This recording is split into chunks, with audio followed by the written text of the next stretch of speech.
Hello, namaste, good morning, good afternoon, or good evening in whichever part of the world you are joining us from. I am Deepak R. Khemani and welcome to Bloom. At Bloom, we strongly believe in co-creation, collaboration, and teamwork.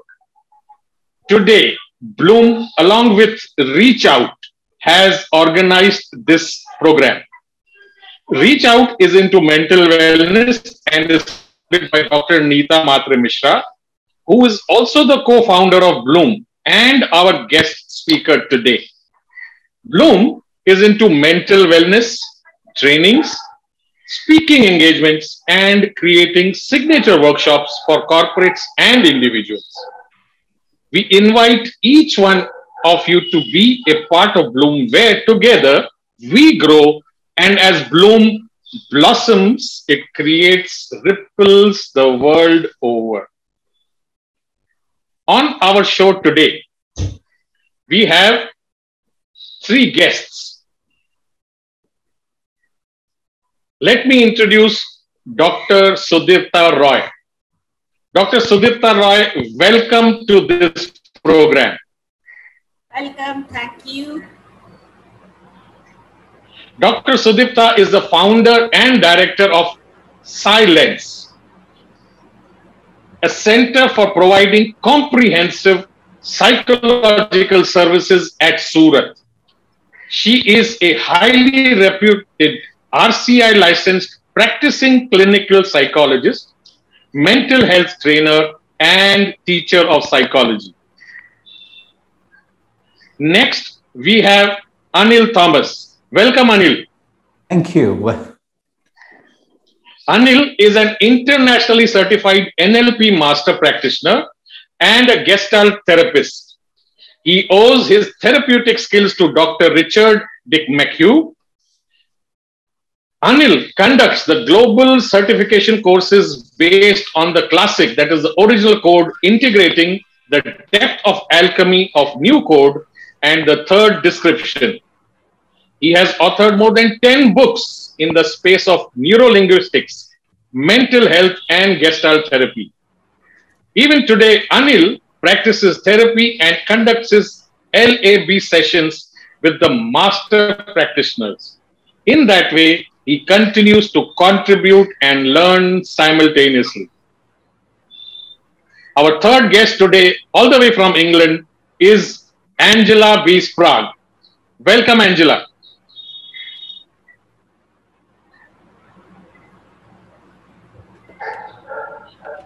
Can you hear us, Angela?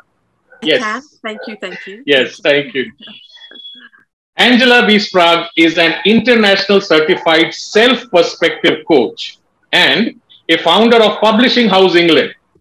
She is also an international bestseller published author and speaker.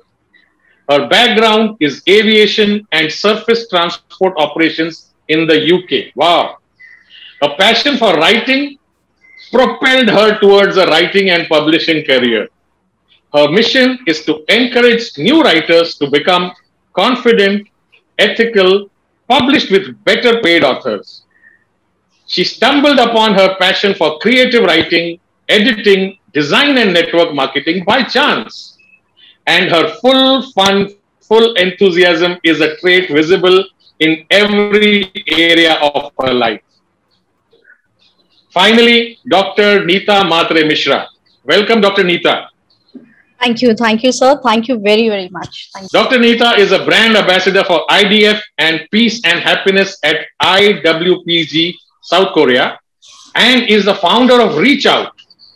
She's a mentor at Bringle Academy, a certified trainer, edupreneur, master NLP psychotherapist, Gestalt practitioner, and a wellness, sexual and relationship coach, having a specialization in alternative system of medicine, energy medicine, metaphor art therapy, ABT, and chromatography, that is color psychology. Welcome to all four of our guests today? Thank you. Thank you. And first of all, a big, big, big gratitude to my guru, to my friend, to my coach, to my colleague. My entire lab is only and only because of Anil Thomas. So a deep gratitude to you, Anil. A That deep is, gratitude to you. I think, thank you for this opportunity, Yes. for And having invited.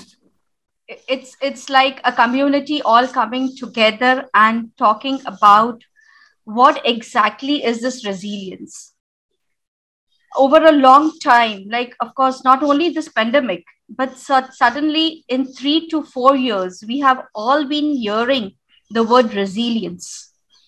And I would love to bring here the beautiful quote of Rumi. Like, as it said, yesterday I was clever, so I wanted to change the world. Today I'm wise, so I'm changing myself. So I think that resilience has nothing to do with the outside world. Of course, there will be chaos. There will be a lot which is going to happen. But what is in me that I am going to go ahead and take that action in my awareness? And for me, that awareness is nothing but, in fact, it's more to do be mindful. And is that resilience really working on me, or am I really in that speed or in that buzzword, only talking and talking about resilience? That is where I thought that this could be a very good topic where we all experts can come share, and maybe we can share one key takeaways which can impact us as well as the journey of all. Over to you, Deepak sir. Thank you, Dr. Neeta. Let's get into the questions right away. Let's start with Anil Thomas first. What do you think is the psychological understanding of resilience, and describe its relevance to mental health during this pandemic? Yeah, I think the Tao that can be defined is not the Tao. Everything that we speak of resilience won't be resilience, but knowing that life is out to get us and we will fall and we got to rise tomorrow is my understanding of this concept of resilience. It is extremely important from the space of mental health.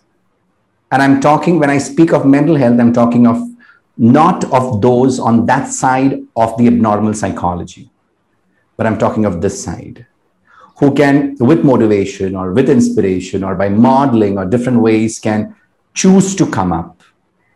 But there is something on that side which alone talk cannot pull them back. They need clinical support. They will need something else and much deeper than that. I think that's what I would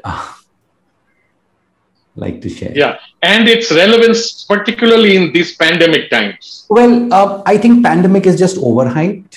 We've had the Korean War, the World War. We've had the Vietnam War. We've had Syria going on. I think pandemic is a very narrowed and a hyped up capitalistic sell point. It was relevant always through life. There wasn't a time when it was not relevant. You ask every lady who's become a mother, it was relevant there. You ask someone who's going through stage 4 cancer and discovered overnight, it's important there. It was always relevant, always. I would like to, bounce off this question to Angela. Angela, what are your views on this? Anil has become my big fan because he knows about Tao Te Ching. Isn't that the course? It's, I can listen to that audio for so long. Yeah, it's the course. Yes, it's just what can be named cannot be. It's just it's so profound. If you need answers, just listen to the Tao. Yeah. It's it's all about, for me on a personal level, it's all about your journey, and whatever is going to challenge you, you will go through it. People talk about pandemic.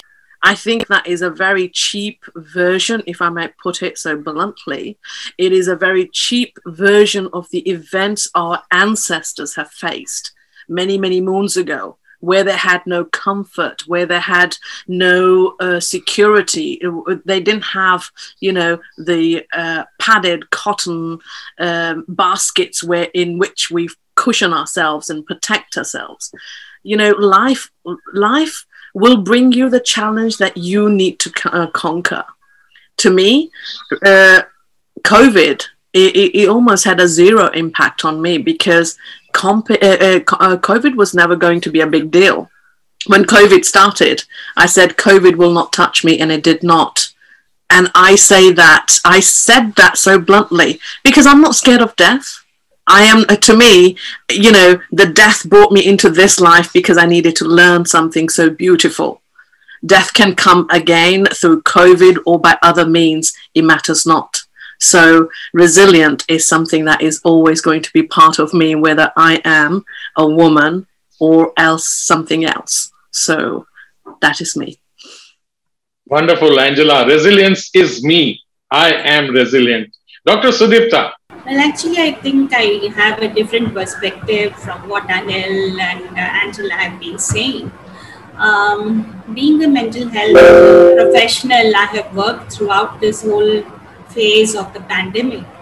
And I think that it would be unfair to minimize its effects to something as cheap or negligible, or to compare it to a war in some one country, because we are affected globally.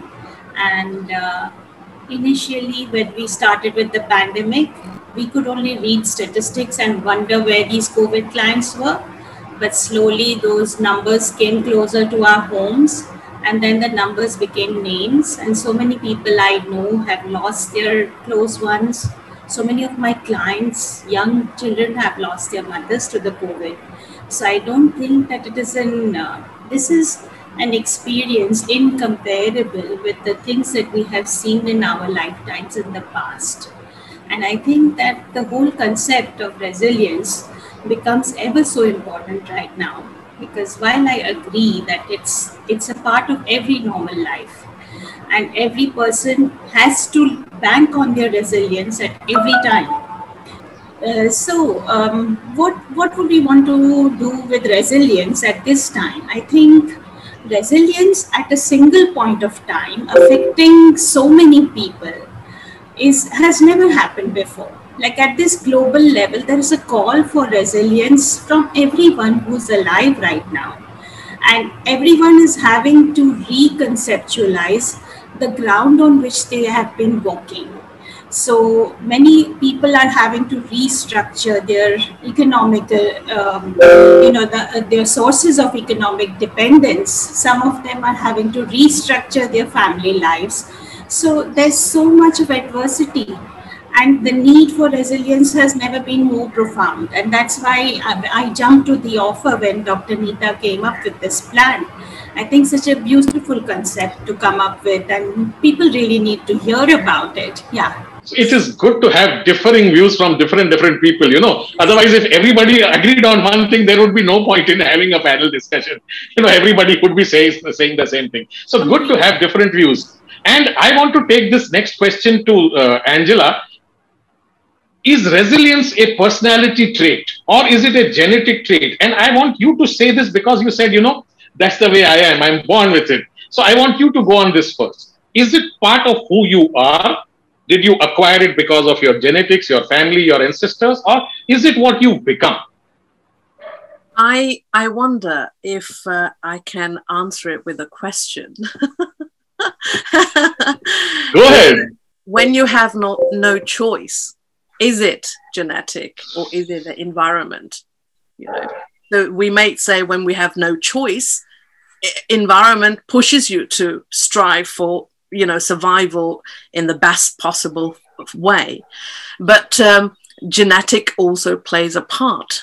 I think in my experience is 50-50. So if I was to look at my background, the women are very strong in my dad's part of the family.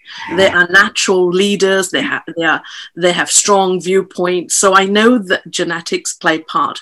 And my mother was, you know, a very domineering figure, and what she said goes. But she had the most beautiful kind way of portraying that love and authority. So I have the best of both, I believe. So although I had the best genetics, my views, but environment played a part in it, because I was raised in an environment where I did not have the infrastructure that one, takes advantage of as a teenager or as a young adult. And did I succumb to, oh my God, how bad my life is? Yes, sometimes I thought, damn it, this is too tough, surely. And I did bear some resentment towards parents who don't think hard enough about bearing children. I just think, it is the most responsible thing that one must do when they want to have a child. People just get married and have children, have no concept of how, about bringing the child up. And I held that slight grudge and also held my parents in admiration at the same time, because I was allowed to exercise. My dad warned me about this. He said, Angela, you're a beautiful, strong woman. You go and do what you need to do. And I wasn't provided with the infrastructure I craved at times when life was difficult. So genetics, yes. Environment, yes. When you have no choice, you have no choice. You have to go on. So that's my learning. Thank you for sharing. Anil, your views? Well, like I started by saying that the Tao that can be named is not the Tao. And I continue with that, saying that everything and every time we have whatever, it's only an opinion and a viewpoint. And to understand that all our viewpoints are shaded by the information that we've been getting, right from childhood, which is based on religious backgrounds, secondly, from nationality and border background. So everything that we think today, we think from a particular way because that's how media wants us to think and that's what we know about it. If I was living in China, my world view is different. If I was living in Russia, my world view is different. If I'm living in Taiwan, today, the statistics, the numbers and the names that we talk about, COVID, is a lot different. Iran is a different story. Russia today, the other part of Russia, not the one which comes in Asia, but the Russia which comes in Europe, is a lot different story. We don't have a one aspect to conclude, and therefore whatever we say will be our personal viewpoint. And I would like to say resilience is something that we learn through this journey, right from birth. And we learn because that's the environment we've been given, the environment of culture, family, society, religion, whatever we have. Well, some people, even at the extreme atrocities, will not learn. They may give up. And some people may learn. And it just goes on that way. Yeah, there can be abusive parents, dark parents, shadow parents. Not necessarily that the child will learn resilience. Well, there can be nurturing parents and the child turns out to be resilient. There can be 1,000 reasons and we will never know what the exact formula is.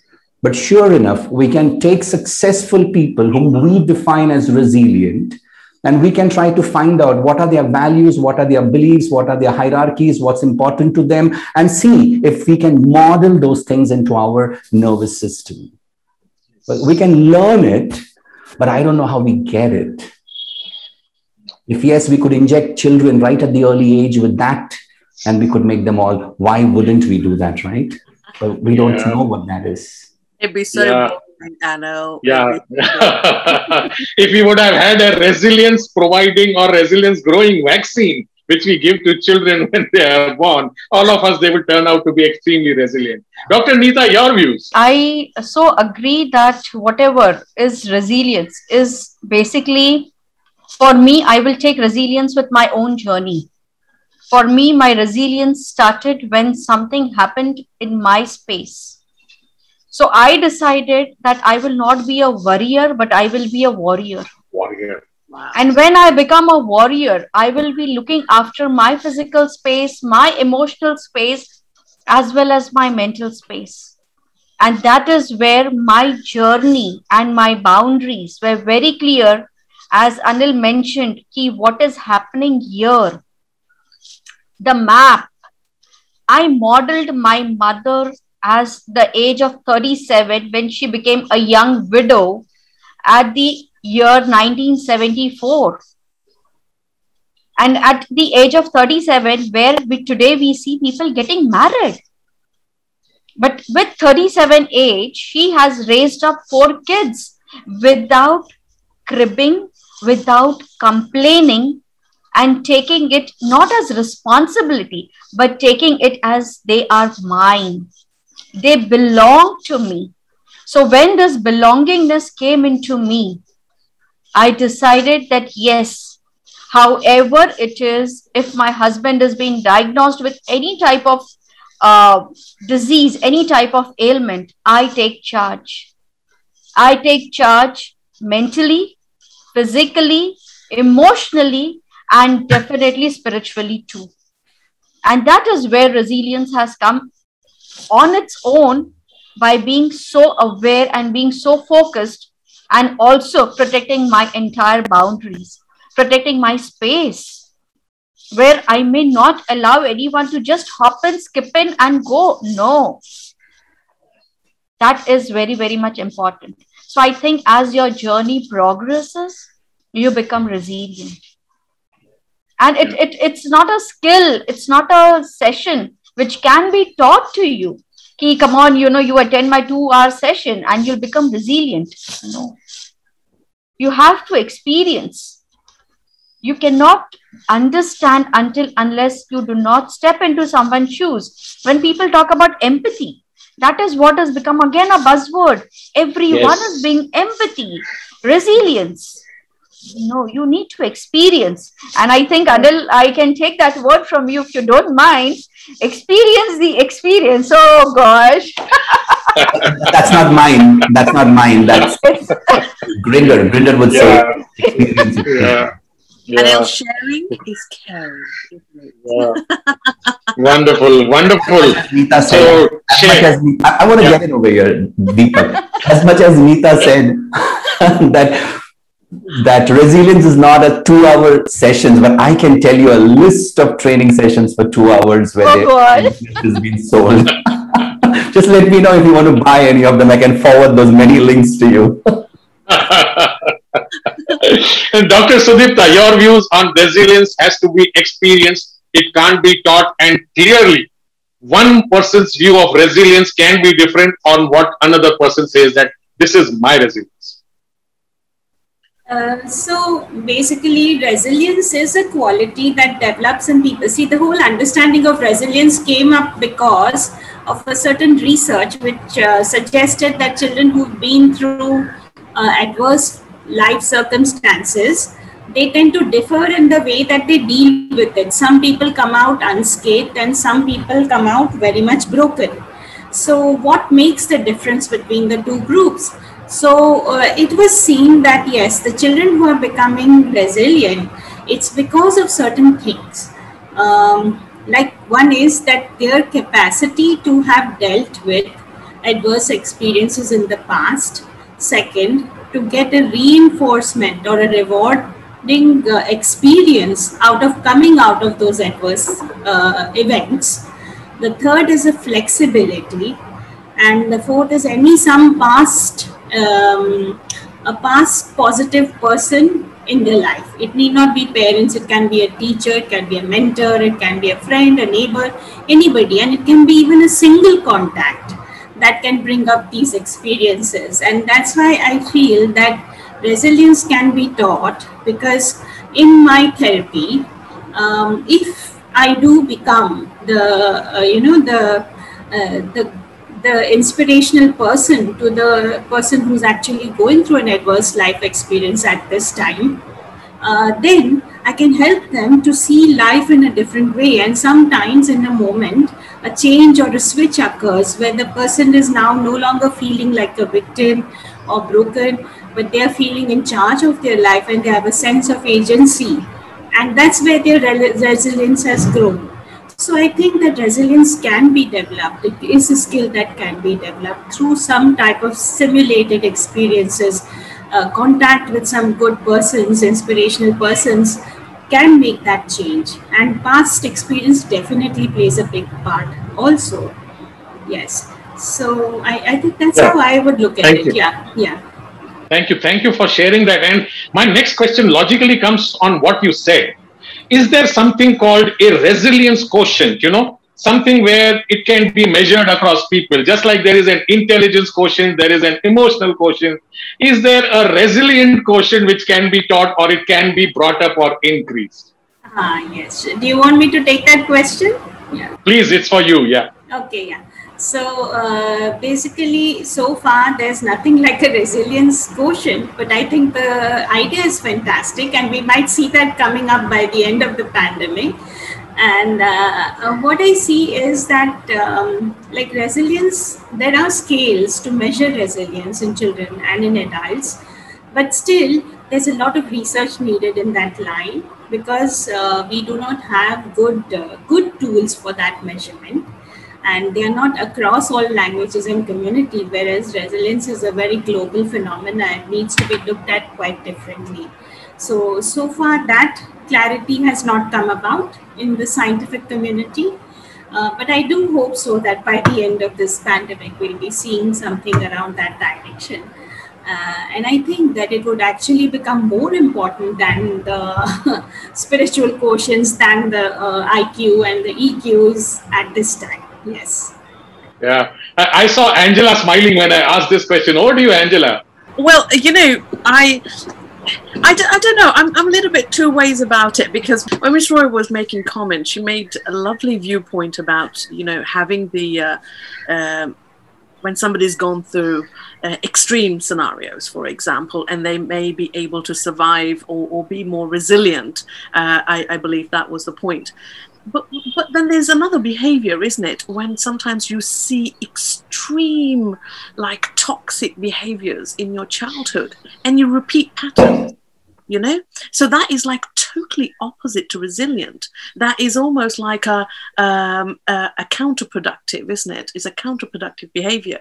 See, as a young adult or even a middle-aged adult, I see my past toxic experiences as my great learning lessons, whereas another person would see that as they'll just carry on with that toxicity, and they won't consider that as it gave me something so useful tool that I have learned, and I can make use of that to progress in life. So how do you differentiate? Is there a way to measure whether that toxic environment is going to harm you or flourish you?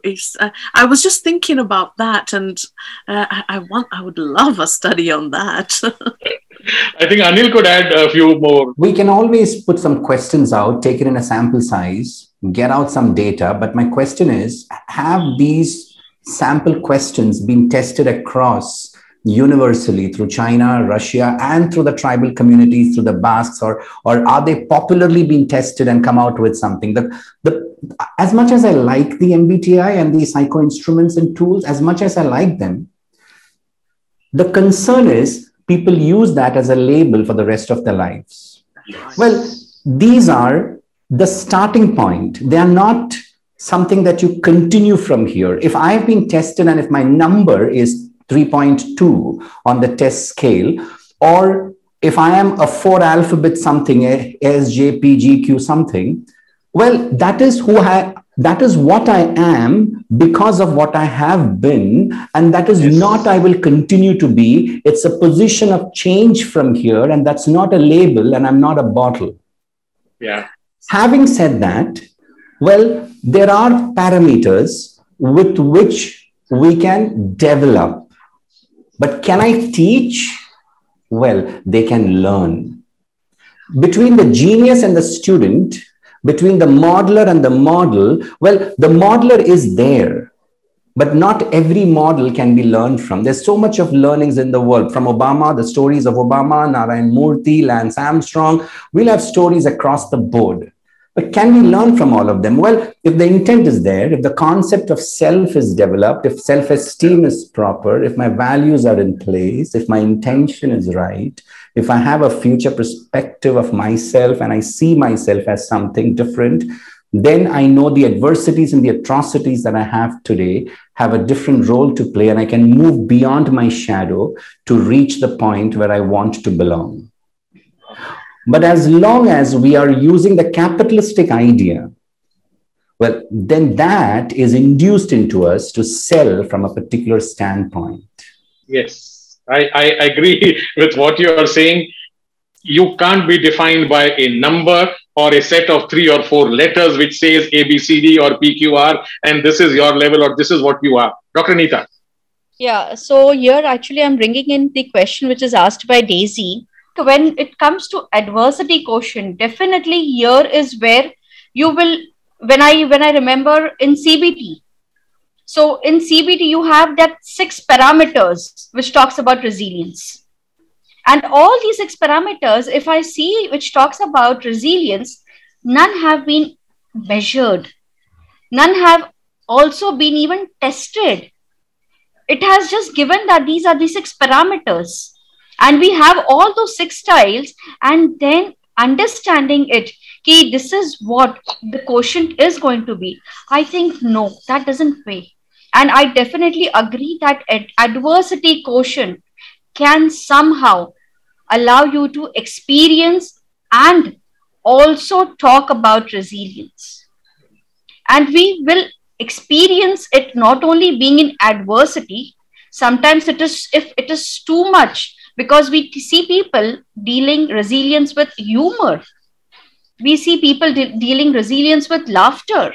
So each and every person have a different parameters to deal with resilience. So we do not have a fixed structured formula which is going to tell, okay, yes, so tomorrow I am resilient certified and my parameters is 90%. Absolutely. No, it's not going to be the same. Yeah. I would like to just add one line here. Go ahead, Anil, go ahead. Resilience without the right intention and without the right self-esteem or concept of self can be joker. He did come back, but then look at his comeback. So resilience has to be garnished well with concept of self, self-esteem, and the intention. And this has to be, like my teacher says, and I like to quote, that resilience which is not in service of the soul is in service of the ego. And then that resilience can be like a trickster like Loki, or it can be like a joker, Arthur, who comes back dangerously. And that's when you realize, what am I capable of? I become the DID, the Tyler Durden of Fight Club. You become the other person then altogether. Great examples, Anil. Great examples. I was wondering, just listening from Anil, I was wondering if, like any dangerous situation we find ourselves in, and the body reacts by, flight or fight or freeze, is that how we behave towards resilience? Well, some people... In a situation, we install these neuromuscular locks, which could be fighting, freezing, or probably something else. But in some way, we freeze ourselves. I'd like to put the word as a neuromuscular lock with which we stop the flow. Yeah.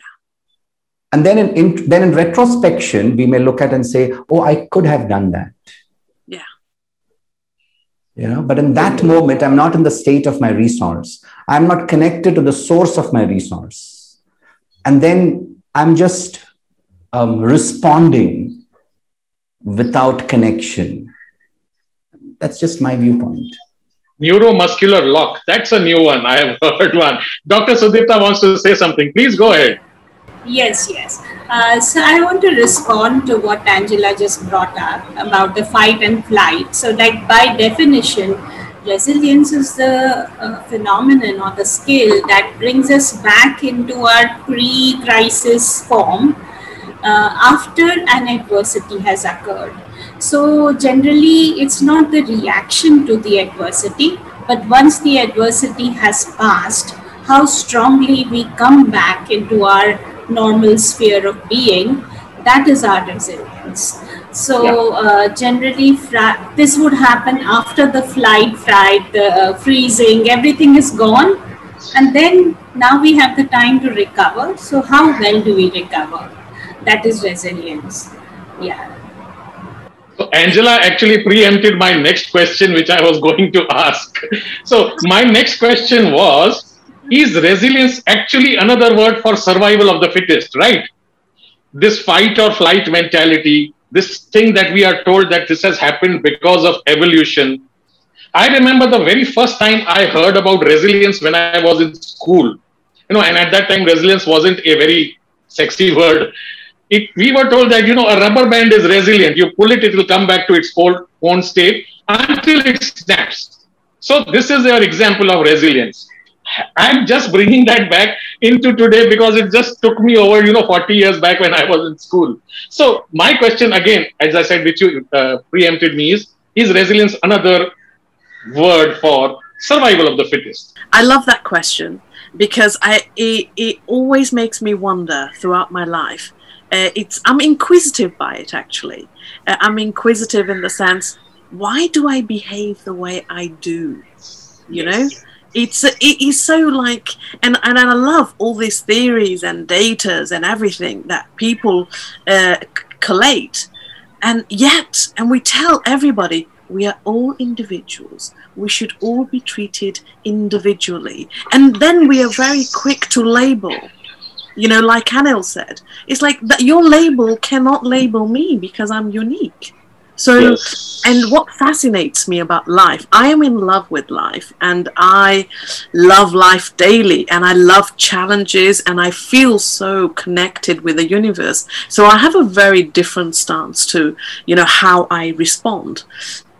And it's, I question myself, is it the survival of the fittest? Is it genetics?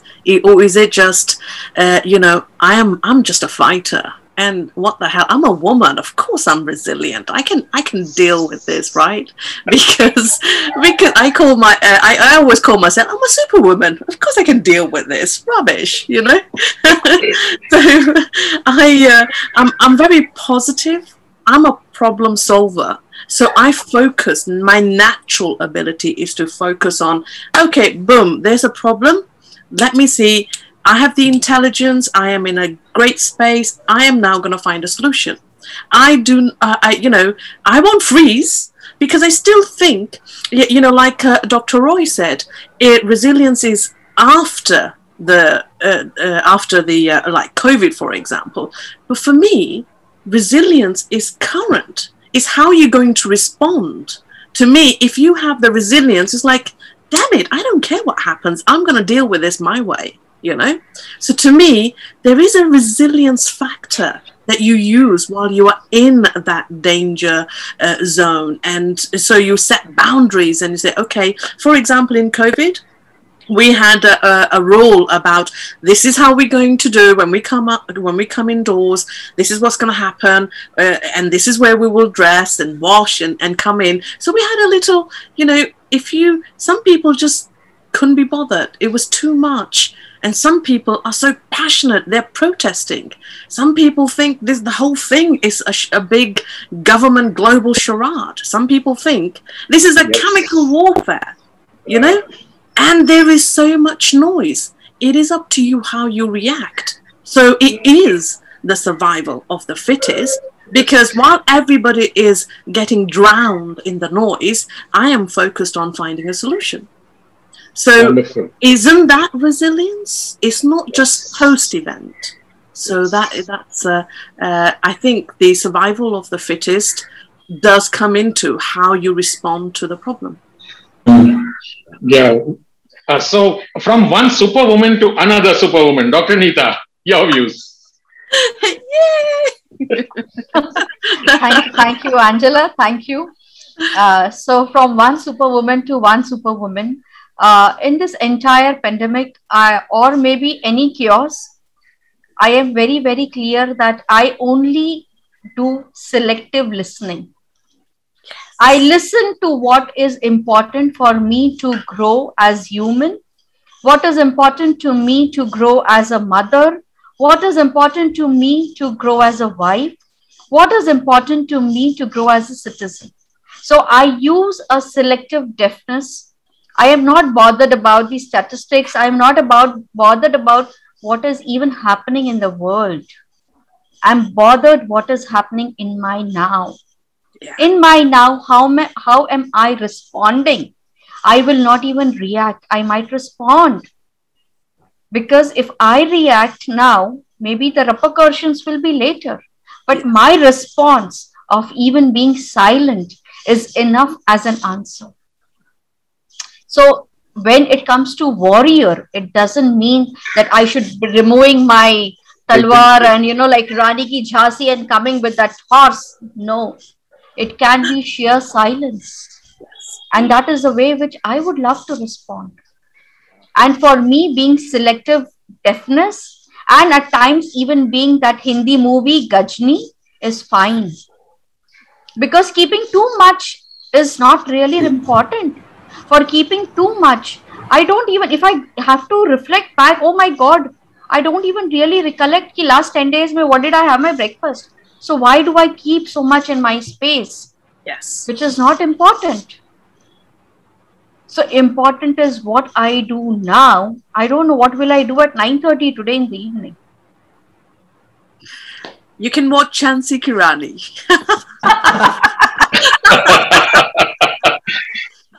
And I'll take this back to Sudhirta. And Anil, I'll have to give this question last to you because somehow the three of us are in a minority today. You, me, and Premraj. Out of 15 people, we had 12 wonderful ladies, and there are only 3 gents. I beg to differ. The woman in me is present. The woman in me is present.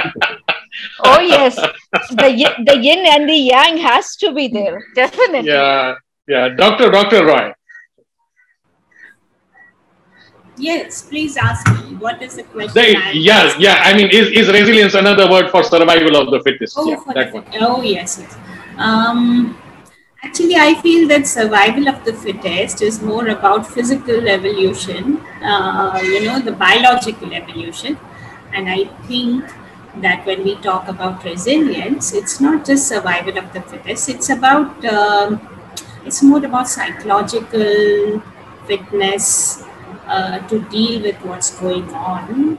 And there's been a debate around the terms that you've just used, it has been coming up in the scientific community. That does it make one selfish? Is it like, you're just trying to save your own skin and survive in the world? Is that what you're doing when you are resilient? But actually speaking, resilience has a societal connect as well. That I mean, it's only when you're feeling connected to your roots, to your society, to your culture, that's when you can be resilient. So I think that when we talk about survival of the fittest, it's not the same as resilience, it's a different thing. And the kind of psychological resilience that we normally see, discuss and discover, it has its roots in everything around us as well.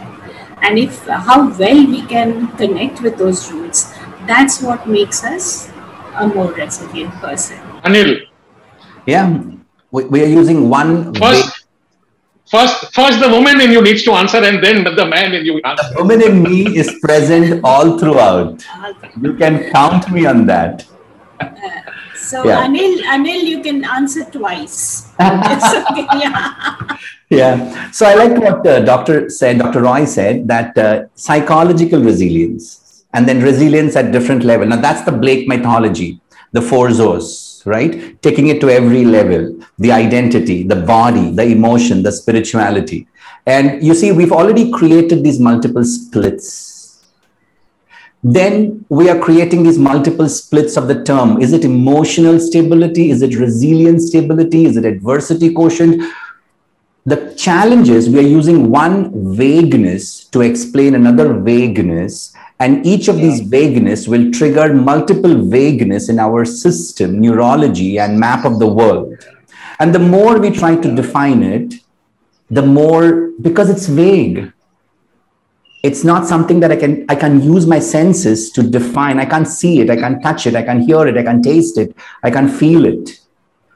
So it's, at the end of the day, it's a viewpoint, and they're all correct. You know, it's the Blake mythology. It's all correct. How can it be wrong? Because it's not real. And therefore it's my interpretation. And yes, what's emotional for me would be spiritual for somebody else. Yes. And it's all yes, as long as we can ensure that we can survive at every level in our inner system, in the field that we belong to, as a child, as a mother, as a parent, as a father, as an entrepreneur, as long as we can survive, I think whatever we call it then. So the Tao is not the Tao. It's not. It's not. Yeah. So having said that, and listened to everybody, and everybody has their own viewpoint, and nothing is right and nothing is wrong, can there be a term called low resilience? And let me qualify it by saying, let's say there is a child who's been born with a silver spoon in his or her mouth, compared to a child who's come up with, in life with difficult situations. Will this person have a lower resilience point or a lower resilience factor compared to the guy who's been there, done that, seen it all? Anil, you first. Brilliant. I was somehow hoping that you asked me this first. And I would say never underestimate Alice in Wonderland. She was not having the skills before she was crossing the threshold, but after crossing that threshold, she did slay the dragon. What you have is not an equivalence to measure that. Well, that's mythology. Go back to Arjuna. Arjuna didn't have it, and he put his weapons down and he tells Krishna, I cannot. But then with that something which Krishna shows him, he picks it up and then he goes ahead. Well, what I have is not a concrete proof of what I'm capable of. And that's the hero's journey. And the hero is only when he gets in touch with his femininity. And there is a thin line between the hero's journey, which can become the villain's journey. So what I have in me is no equivalence of what I can become. Wonderful. Dr. Roy. I'd love to answer that one. So, you know what, by convention, it does appear that the person who has a silver spoon in the mouth is likely to be less resilient than the person who's had tough times in their life. So, in fact, many of the resilience researchers, they say that overprotective parents should take a second look and allow their children to make mistakes, to fall and get up, because that's what determines your resilience in life. So, but at the same time, the person with the silver spoon in the mouth, if they have good cognitive abilities and they've had a sense of self-efficacy, then they would be resilient too. So adversity is a good teacher. So if you've not really faced adversity at all, the chances are you've never learned how to deal with it. But if you have other skills like Alice did when she crossed the threshold, it was her cognitive skills that helped her to deal with whatever she was facing, though it was completely new, and thankfully it was a wonderland. But yes, I think cognitive skills makes a huge difference in the life of a person. And just to add there, I'm sorry, doctor, but what if that Alison was going through hallucination, depression? Now this wouldn't work. So the understanding that we are talking about the neural anatomy is not a substitute for a clinical study. And that should not be mistaken. To all the viewers, I think that's a message which should go loud and clear. That when they're going through that and you show them Alice in Wonderland or you motivate them with the Saransh of Krishna, that's not going to help. They need clinical intervention. Yeah. So I think that that's a point I would like to just extend a little bit there. So it's like, when you hear about resilience, you start classifying people, oh, this person is not resilient, or this person is lowly resilient or something like that.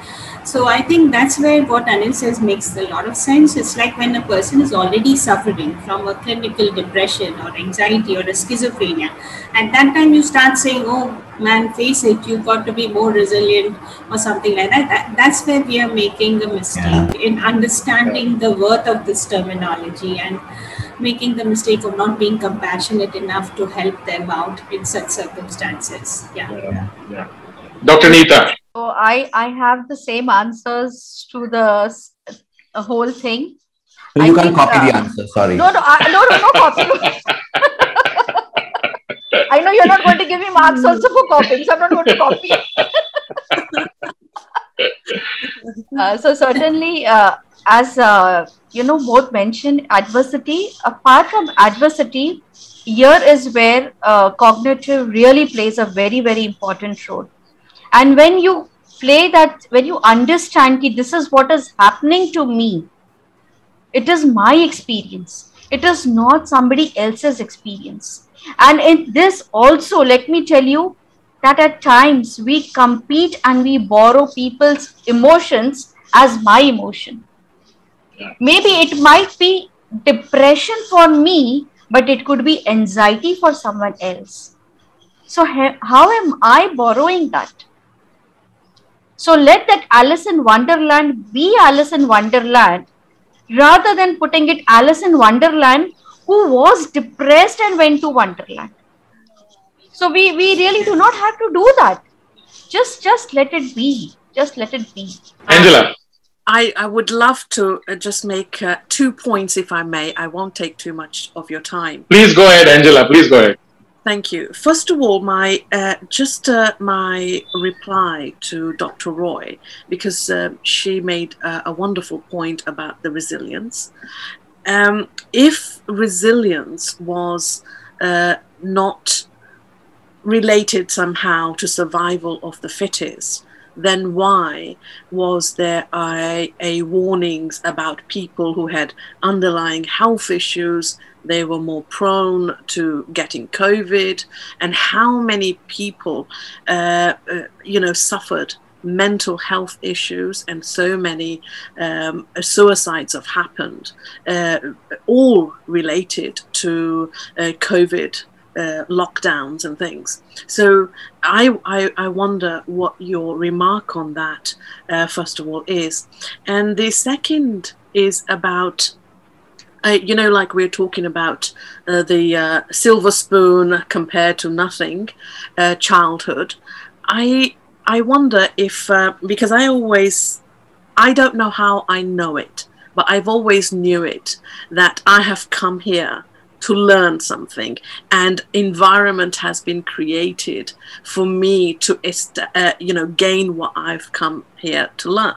So that just puts everything to one side. I needed that environment in order to learn and progress to next level as a spiritual being or whatever. I don't know, that's just my thinking, right? So rather than focusing on studies of various other scenarios, resilience, strength, and, how we can survive, how about creating a benchmark that parents need to follow in order to, give all of us a better survival rate?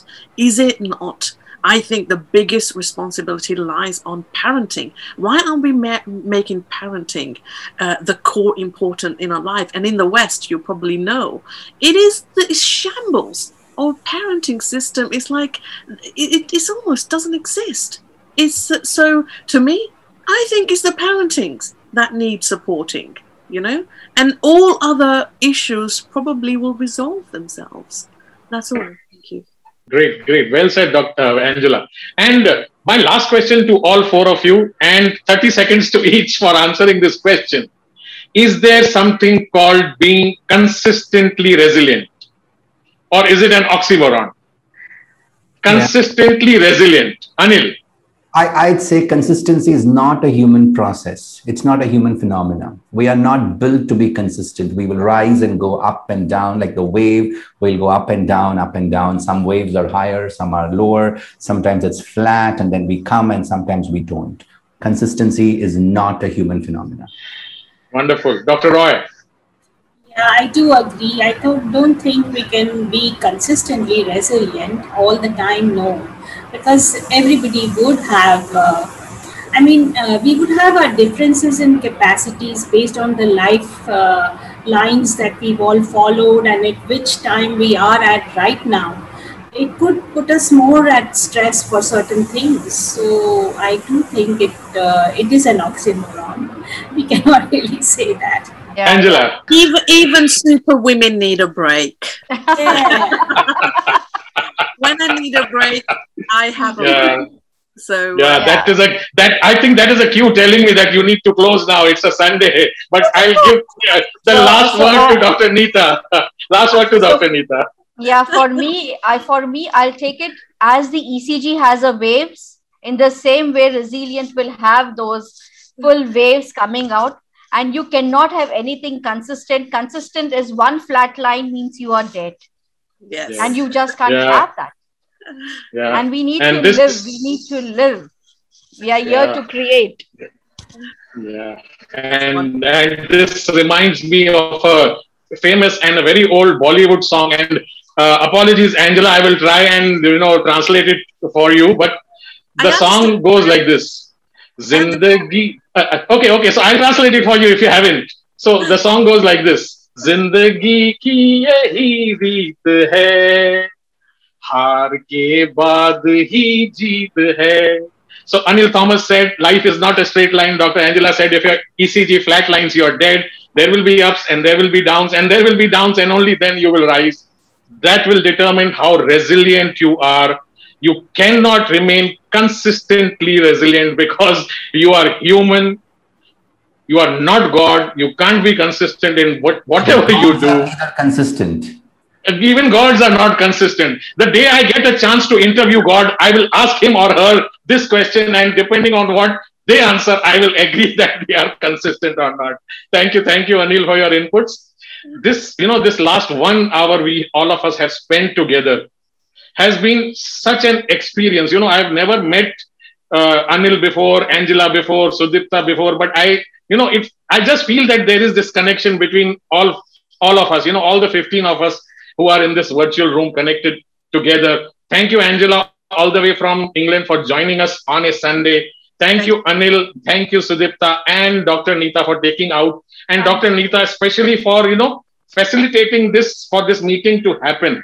Before we close, a minute to Payal Irani, our founder of Bloom. Payal, can I just take a minute? So next month, that is every month, we bring in one topic. So next month, the topic is racism.